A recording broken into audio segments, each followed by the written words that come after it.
States of America and to the republic for which it stands, one nation, under God, indivisible, with liberty and justice for all.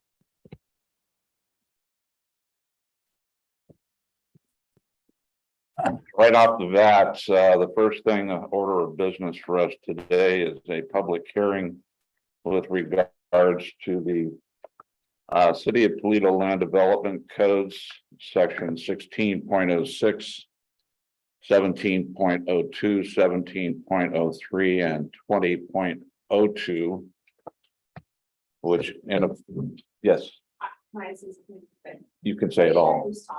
I'm sorry? We introduced Tom. This is his first meeting, Well, let's do. or Tom Hill. So, Yes, I want to say welcome to Tom Hill, our newest member of the Planning Commission. Tom is an old timer. He was on the Planning Commission how many years ago? Oh, boy. 34 years ago, I started 10-year term. One of our commissioners, Cindy Sanko, is zooming in from Lake Wenatchee, Leavenworth area.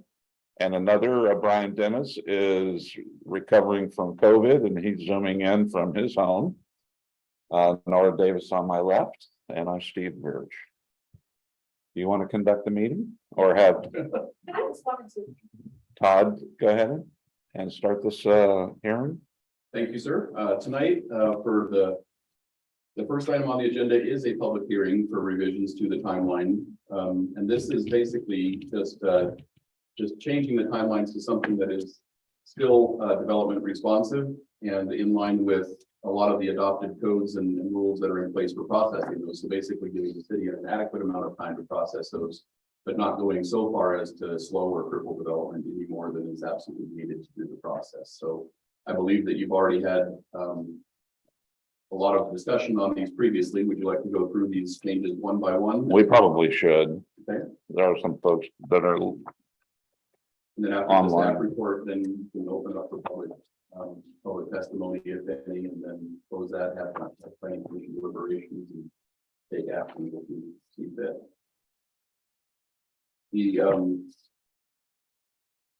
The first change is in 1606. And this is about notice of application. Previously, it was set to go out at least 14 days prior to the open public hearing. And this changes it to a 45-day notice period if no SEPA is required, and if SEPA is required, 120 days. And that those are more reflective of what you would see in communities that do GMA style planning and work with applicants through the approval process. 14 days is oftentimes enough time to do a quick building permit application that aren't really subject to noticing, but when you come up with the bigger projects that are subject to noticing, the 45-day minimum is really a more reasonable expectation for a company. Yeah, no, I just have a comment. I think in particular, what we were concerned about is because the Planning Commission meets only once per month, the third Thursday of each month, that the timelines giving in these, because the Planning Commission does have eyes on these, is that in effect, you could have an application come in just after a meeting and be held to the fire before the Planning Commission ever met again. And we were trying to satisfy our desire to actually get eyes on these before they go for approval. Yes. Okay. Other discussion on that one item there? The short subdivision, section 1702,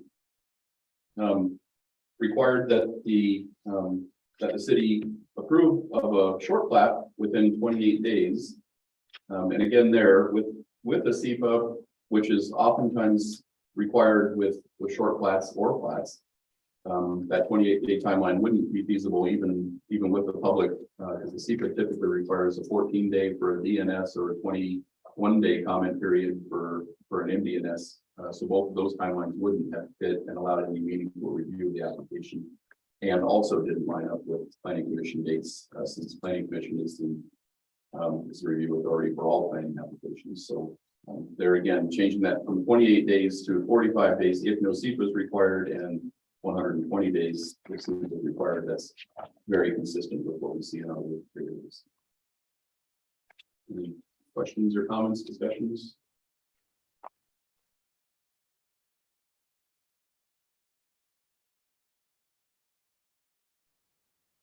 Boundary line adjustments, which are typically SEPA exempt.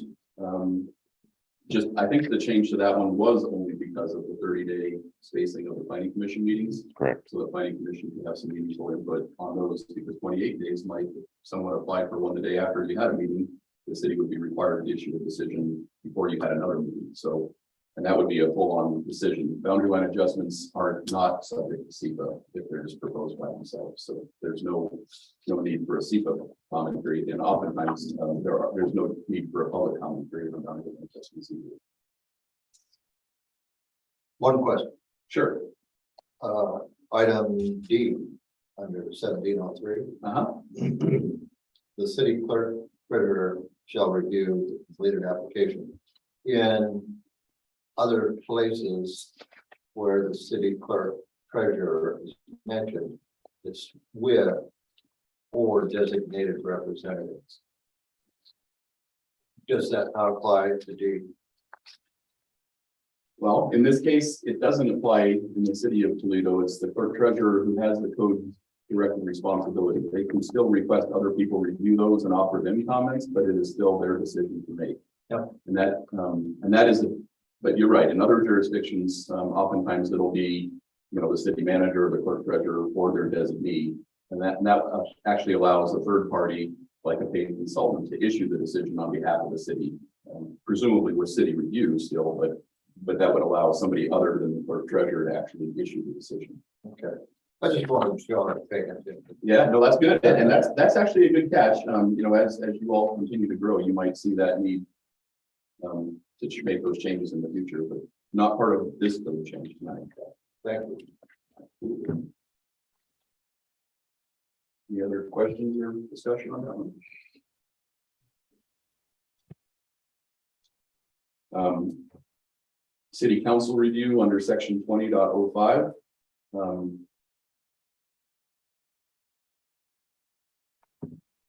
This relates to the timing between so if council looks at an application and thinks the planning commission should get involved, they can adopt or approve the recommended changes that plan. So if the planning commission makes a recommendation to council considers those changes.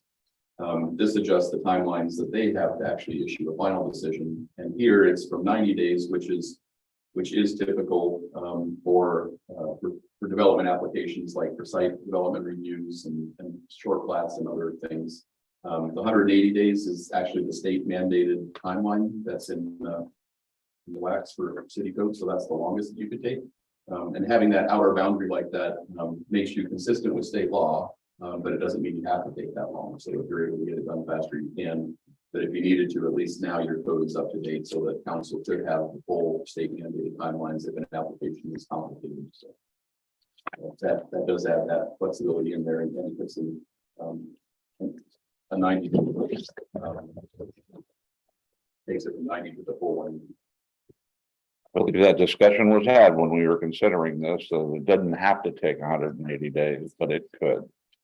That's correct. And all of these, except for the minimum timelines that are associated with SEPA, you can exceed those if you can. So if somebody were to apply for a permit the week before planning commission and you were able to hear it at your next planning commission meeting, then you could presumably beat the 45 days or the 90 or the 180 days that are in here. So those are maximum timelines, not minimums. Correct. With that, I'll conclude the staff report and allow you to take on the public hearing. Does anybody from the commission have any more to add? I remember us really being concerned about being at risk of being sued if we run past the time, and just because of not being able to communicate with City Hall, Does the commission feel comfortable that that's not going to be the case, even though if we shorten these requirements from 90 days to 45 days? Well, we haven't shortened them, we've lengthened them. Yeah, we've lengthened them, not shortened Well, that solves that. them. Okay. Public comment? Now it's public comment. time. Public comments? No. Now, if you close the public hearing, so that way you conclude public comments and planning commission. With public comments closed, let's conclude the public hearing. And can we now make a motion? Motion and deliberation, what's next? I make a motion to accept or to adopt the changes in the code that we presented today. It's been presented. That would be the city council, though, that does the actual City adoption. council action, Or I- so you're recommending. I make a motion to make a recommendation to city council to adopt the changes that we have proposed today. Does the recommendation need a second? Yes, it does. Then I Jim. second. No discussion. Oh, any discussion on this further? All in favor, say aye. Aye. Opposed? No nays, the motion has passed. And with that, we will continue on to new business. Did everyone have a chance to read the meeting minutes from our last meeting? Yes. I thought the notes were quite explicit and well done. I make a motion that we accept the last meeting's minutes. I second that. All in favor, say aye. Aye. Aye. Opposed? Motion is passed, the minutes are accepted. Do you have a copy for me to sign? Or should I sign this one? Huh? I'll have some other ones for you. Okay. Then we have business license approvals, a very short list. Toledo Furlong Funeral Chapel and Western Edge Exteriors and Construction. Does anyone have any comments on those? As a new commissioner, I have a question. Are Yes. these just an annual renewal fee? Is that what that is? Or are they applying for a new business license? Well, they may be either. In some instances, they're new, in some instances, they're a renewal. There's no indication on the sheet which that is. But again, I don't know that I want the commission to get in the habit of automatically renewing just because they've been renewing for 50 years. And no comments on these? I have no problem. Your motion to accept? I And make a motion to accept these business licenses. can I get a second? I'll second that. Thank you. Any discussion? All in favor, say aye. Aye. Aye. Opposed? And the business licenses have been approved. Unfinished business. Building permits and fees, and that is still ongoing.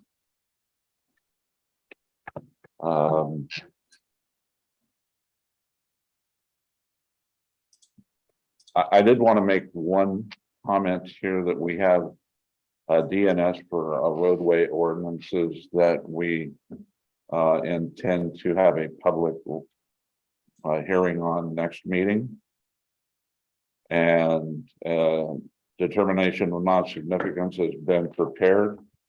And in them, there was one slight error on a date. But to make it clear, there will be no meeting tomorrow, the 19th. We'll be holding the public hearing on our next meeting, which is September the 15th. Get that publicized. Number 6 on. 13, I'm sorry, yes. And that's likely, if it has an affirmative recommendation from planning commission on that date, it's likely to go to the next council meeting for them to do an open hearing and to adopt the final. Still in September, so the end date probably will slide as a result of that. Very good.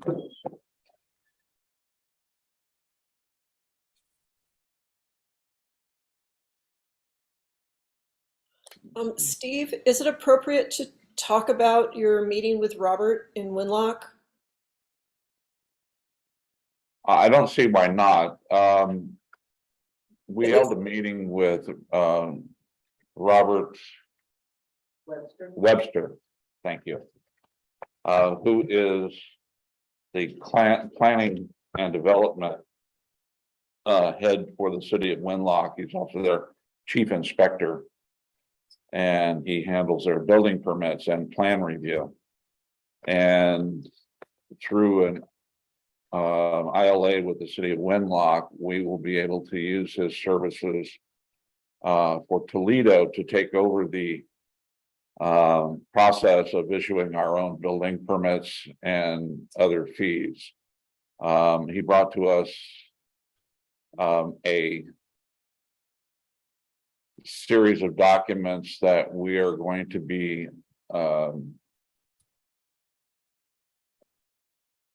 customizing to our own use.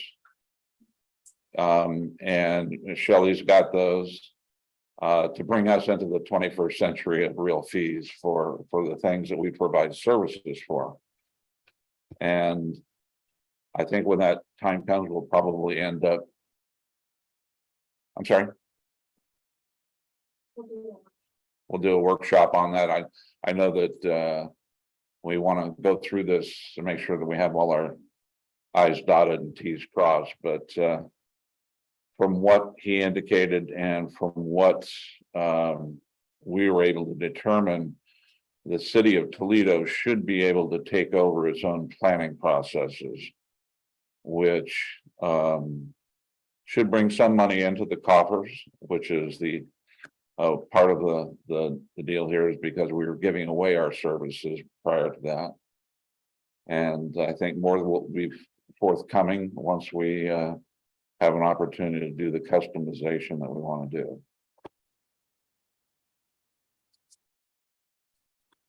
With that, I don't have anything else on the list here. Is there anyone who would like to speak in the audience? Can I have a motion to? Yes, sir. Before you adjourn. Yes, sir. I was wondering if I might just talk a little bit about the SEPA that went out for the roads. I know that. Yes. You discussed that item on your agenda. I did receive a phone call from Lewis Oh, County. that's right. They had reviewed the SEPA checklist that was published. And before they commented, they wanted to call and have a discussion. So I had that discussion just this afternoon, and basically they picked up on some reference in there to the fact that that it says that the codes will apply not only within the city limits, but also to the urban growth areas. I saw that. And we have had this discussion before, and I know that I as a new addition to your team here, I wasn't clear if you had an interlocal with the county that allowed that or not. So we just left it in the SEPA. It turns out you do not have that. You do have an interlocal with the county, but only for building permit reviews, not for allowing your rules to be applied outside of the city. The county has 3 different ways that they work with cities, and those are all in the Lewis County Code 1705 is the Right. section that she had cited today, and there's 3 different options in there. One of those options is that the county controls. The second option is that the county reviews and recognizes your controls and adopts those in your urban growth areas, and those are true for the cities that are listed in the second option in the code. And the third option is just through another interlocal agreement that allows you to apply certain regulations within the urban growth boundary, but not within, but not all of your regulations, just that you're agreeing to apply these things, but not everything. So those are the 3 ways that the county works, and they will likely be submitting a written comment in response to the SEPA publication that's going to say something like that. And right now you're in option number 1. So the county governs everything outside of your city limits. The city has no agreement with the county or other controls of anything outside of city limits. Yeah, I thought I read May on your document, which is, But I think what the county was picking up on is there is no may, it's may not. That they want to be clear that these do not apply, these new road standards will not apply in the urban growth area. They could in the future if you did an interlocal or did something, but even the may language wasn't quite, because it suggested that they could apply and they will not apply without some further agreement with the county. then I guess my question comes up when we start talking about, there is a parcel across the street from the current application that would like to file an application for another subdivision. At what point do we have the ability to dictate the standards for that subdivision? Is it, prior to annexation, after annexation, when do we begin that annexation process? In order to facilitate what we believe is the way we want our developments to grow. Yeah, it's my understanding it's after annexation. It's my understanding that that's too, and there has to be a path to get there where we have an application, then we annex, and then we are able to dictate the terms of the development. So right now, what the county is telling me is because there are no zoning controls out there, the default zoning is a 5 acre minimum lot size. So if they wanted to subdivide into 5 acre lots, they could do that in the county. If they want something that's more urbanized and more dense, they're going to have to annex to the city, at which point they would become a part of the city and all of your rules would apply. So That's the one I'm looking for. that's the way that will work. And you that- apply for a 5,000 or 6,000 square foot lot subdivision. in the Right. county. That their zoning doesn't allow that, and the county would not approve that. Okay, now, is that going to be extendable to commercial light industrial? So that is true, but the county with the large lot ordinance, anything that would be permissible in the 5 acre zone would be allowed to develop in the county. So if they could show that they could do that use in the county zoning, then they can go to the county and get a permit. Okay, And and that's another thing that you can address through an interlocal. The county could agree to allow no development other than one lot, one home for 5 acres until such time as it's annexed within your urban growth areas. But right now, the county would be required to allow, so if that use is allowed to go in that 5 acre zone, then the county wouldn't have any ability to deny a permit for a use that's allowed in that zone. I'm thinking in particular of an existing business that has multiple acres to spare that would like to expand and would like to be part of the city. Because I'd like the water, the sewer hookups and the things that go along with being part of the city. At what point in time, if they're going to have an infrastructure, streets and things like that are going to access the various new buildings. And we want those to be under our jurisdiction with regards to our road ordinances and construction codes. Is that something we do an ILA with the county on as far as? Well, so if they were to expand their use in the county, that doesn't get them city resources. Right? No, correct. So if they need city resources in order to expand, they're going to have to annex. And then once they annex, they'd be part of the city and they would automatically be subject to all of your rules and regulations. So then does it fall on the applicant to propose annexation? Yes, in that case, the applicant would request annexation so they can get access to city services. And then the city would process the annexation, and if approved, then they would become part of the city, and then all of your development regulations would apply. That makes sense. The other step that you could take is to interject something into an interlocal agreement or an agreement with the county that says that it kind of locks up your urban growth areas, that says that no expansions or only these specific uses are allowed to occur until such time as they annex. That would give, so in the case where a business can expand and they don't need your services, and that it's permissible, especially if they're an existing use on a site and they're allowed to expand in the county has to approve that. Right. And the city would have no control over that. Your rules wouldn't apply to that. So absent that interlocal agreement that specifies something more control over your urban growth areas, or even coming up with rules for your urban growth areas, as has happened in other jurisdictions within Lewis County, I didn't read which ones those were specifically, but apparently there are some under that option too. So under one of those other two options, you could control more of your urban growth area. And the county does allow that. They will negotiate that with you either through approving your zoning codes for those areas or through an interlocal type agreement. So would that be a council action? To initiate that process, I mean, it would be a recommendation from council that staff start the process. it would usually take some sort of direction from council to get staff to move on that. Planning commission doesn't usually direct staff, but you could all, as you have in the past, make a recommendation to council that they consider one of those other planning tools, either under option 2 or 3 in that 1705 of the Lewis County Code. And that might be part of your recommendation to them, is that they consider one of those other alternatives and they direct staff to investigate and either bring you back a report or bring back a report. So you can get more detail of what I'm providing tonight. I'm reacting to a comment that we got on the SEPA, Right. which clarified for me that, because that's been a question, is do you have an interlocal that allows you some control of your urban growth boundary? I know with lot sizes, that discussion came up a little bit. Mhm. So there's been that question in my mind, and the county, me, answered that fairly conclusively today, and that you have an interlocal, but only for the review of building permits. It's not for any sort of planning. Which we're gonna take away. Which, yeah, now you're negotiating with a different jurisdiction. Okay. Very good. Any other comment? Discussion? Can I hear a motion to adjourn? I'll make a motion to adjourn. I'll second it. All in favor? Aye. Aye. Stand adjourned. Thank you, sir. Good public hearing. It was. I thought Joe was gonna stand up as the lone soldier.